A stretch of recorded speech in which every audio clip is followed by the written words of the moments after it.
Os investidores podem se dividir em dois grupos, aqueles que amam dividendos e aqueles que dizem que dividendos são irrelevantes. Mas nesse vídeo, o mais interessante é que eu vou mostrar para vocês, depois que uma empresa paga dividendos, que aquele dividendo sai do preço da ação, quanto tempo demora para a ação voltar àquele preço anterior. Eu fiz um código aqui em Python e eu tenho alguns gráficos e informações para mostrar para vocês que eu acho que vocês vão gostar bastante. E vamos fazer um combinado. Se tu ainda não me conhece, espera até o final, mas se tu achar que esse vídeo é interessante, clica para curtir e se inscreve no canal para receber mais dicas de investimento. Antes da gente olhar os números e os gráficos, rapidamente. Sim, o dividendo sai do preço da ação. Então imagina que uma ação está valendo R$ 10 e aí, depois que ela pagar R$ 1 de dividendo, teoricamente ela vai valer R$ 9, porque aquele R$ 1 saiu do preço da ação. E aí, por isso, tem pessoas que dizem que dividendos não importam, dividendos são irrelevantes. E sim, é verdade que se tu vai para uma teoria um pouco mais acadêmica e avançada, de fatores que explicam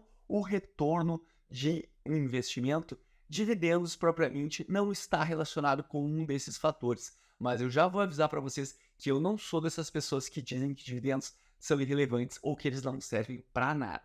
Eu gosto de pensar que dividendos são como se fosse um sinal, uma tatuagem, vou dizer assim. Tu bate o olho naquela empresa e tu sabe que se ela paga dividendos regularmente, ela tem certas características que tu pode gostar para ter elas na tua carteira ou não. Mas basicamente tu sabe que se uma empresa paga dividendos regularmente, provavelmente ela tem que estar gerando dinheiro para conseguir pagar esses dividendos. Ou ela está pegando dívida e aí realmente esses dividendos não são saudáveis, mas geralmente uma empresa que consegue pagar dividendos crescentes ao longo do tempo é uma empresa que está indo bem e está gerando caixa ao longo do tempo. E antes de eu seguir falando minha opinião sobre mais teorias, vamos direto para o código para entender o que eu estou falando aqui para vocês. Olha aqui, eu montei esse código aqui e obviamente eu escolhi uma das queridinhas dos investidores, a Taesa. Eu peguei os dados da Taesa aqui e fiz uma análise. Qual foi a data do pagamento? Vamos dar um zoom aqui para ficar um pouquinho melhor. O valor do dividendo. Qual era o preço anterior ao pagamento daquele dividendo? Qual foi o preço de fechamento após o pagamento daquele dividendo, ou seja, naquele dia do pagamento? E quando que foi a data de recuperação? Qual foi o preço que a ação estava nessa data de recuperação? E aqui a quantidade de dias que demorou para a recuperação. Vamos dar uma olhada em alguns dados só para a gente ver se está certo. Aqui, por exemplo, 14 de novembro de 2023. Esses dados aqui estão sendo pegados do Yahoo Finance. Então, o que eu fiz? Eu baixei a tabela lá do Yahoo Finance para a gente olhar também a tabela em Excel, que fica um pouco mais fácil de vocês visualizarem. Então, aqui, a data de 14 de novembro de 2023 é essa data aqui. E o preço de fechamento já ajustado, ou seja, já considerando os pagamentos daquele dividendo, foi aqui ó, de R$ 34,23. E é justamente o preço que a gente acha aqui, né? Na verdade, 23,7396. E aqui ele deu uma pequena arredondada, porque eu não quis mostrar todas as casas. Mas vocês veem que é exatamente o mesmo valor, porque, afinal, aqui nesse código eu estou pegando os dados do Yahoo Finance, foi de onde eu baixei essa planilha aqui.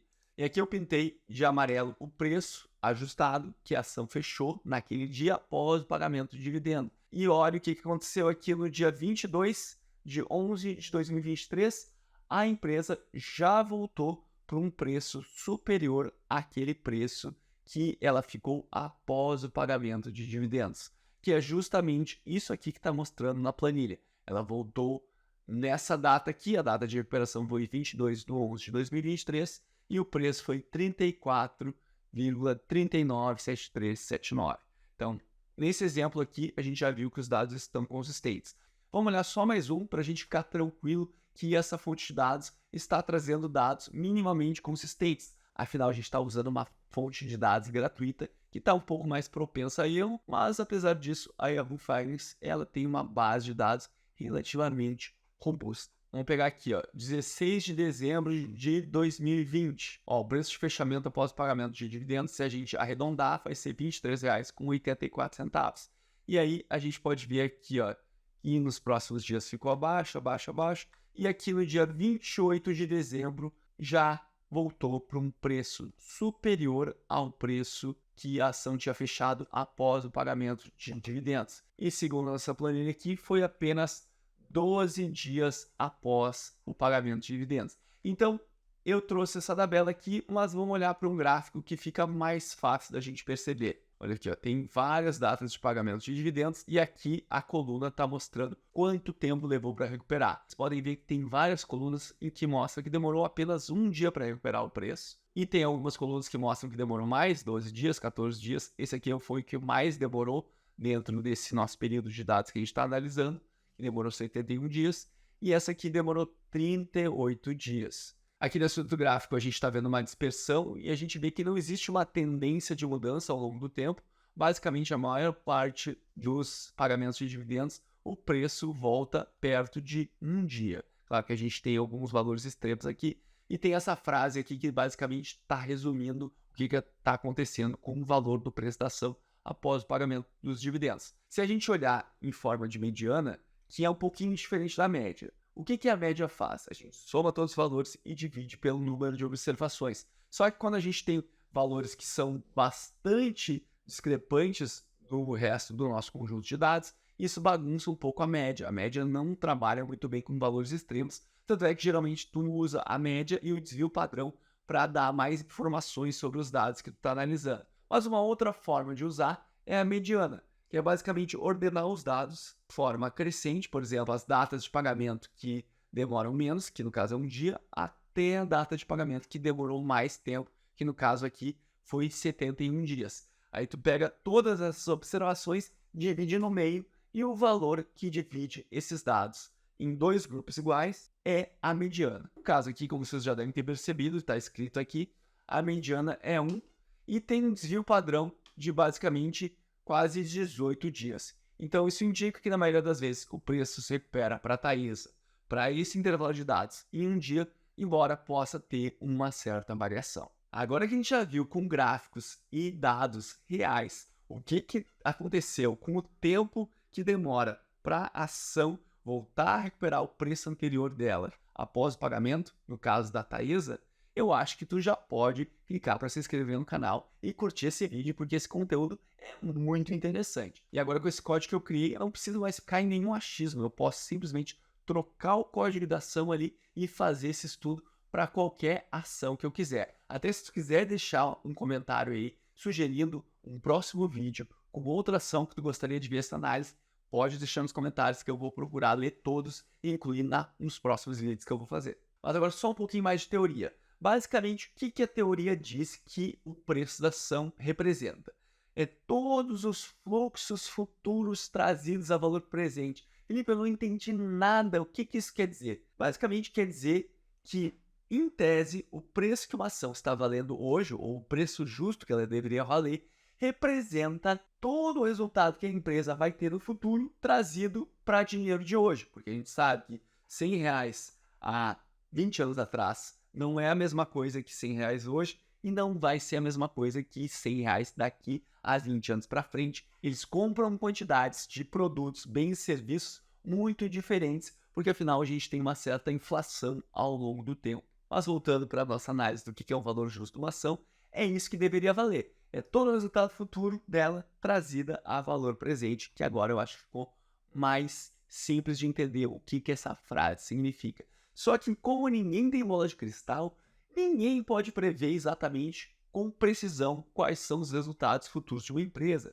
E também, eu e você somos seres humanos, a gente está a todo momento sendo afetado por viés comportamentais ou erros de julgamento. Então aquelas teses econômicas em que diz que as pessoas são totalmente racionais e todo mundo consegue assimilar o conhecimento na mesma forma, na mesma velocidade, na prática a gente sabe que elas são uma balela. Então, na minha visão e pelos dados que eu mostrei para vocês, o fato do dividendo sair do preço da ação em nada invalida a tese de tu ter uma carteira de ações pagadoras de dividendo. Não estou dizendo que todas as ações da minha carteira eu só olho para dividendos e que eu tenho uma estratégia 100% voltada para dividendos. Mas eu também não estou dizendo que eu concordo com quem diz que dividendos não servem para nada. E quando as pessoas dizem, mas tanto faz se é a valorização da ação ou se ela paga por dividendos, afinal é a mesma coisa. Mas aí eu faço um exemplo e eu não vi ninguém me refutar esse exemplo ainda. Se alguém vier me refutar, eu posso vir a pensar sobre essa explicação e mudar a minha opinião no futuro. Mas o exemplo é, imagina que tem duas empresas que basicamente elas são iguais. A única diferença é que uma empresa paga dividendos e a outra empresa não paga. E aí nós temos dois investidores. Um tem uma ação dessa empresa que paga dividendos e o outro tem essa outra ação dessa outra empresa que é igual à primeira, com a única diferença é que ela não paga dividendos. E imagina que esses dois investidores, eles precisam daquela renda para viver, ou seja, eles já estão na fase de viver de renda. Vamos olhar então o caso do investidor que investe nessa empresa que paga os dividendos. O valor dos dividendos é descontado da ação, isso a gente não tem como negar, ele acontece de verdade. E aí o dividendo vai cair na conta desse investidor A e ele vai usar esse dividendo para cobrir suas despesas, só que ele ainda tem aquela ação. E aí, a gente já viu que muitas vezes, no caso da Taesa aqui, a recuperação do preço foi até muito rápida. E se a empresa continuar tendo sucesso nas suas operações, é provável duas coisas aconteçam.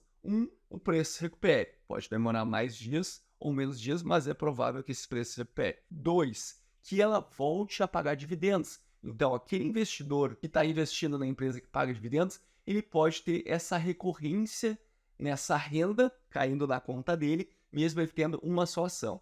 Agora, se a gente olha para o outro investidor, lembra que ele também está precisando de renda, só que essa empresa não paga dividendos. Então, a única forma de ele ter essa renda é vendendo essa ação.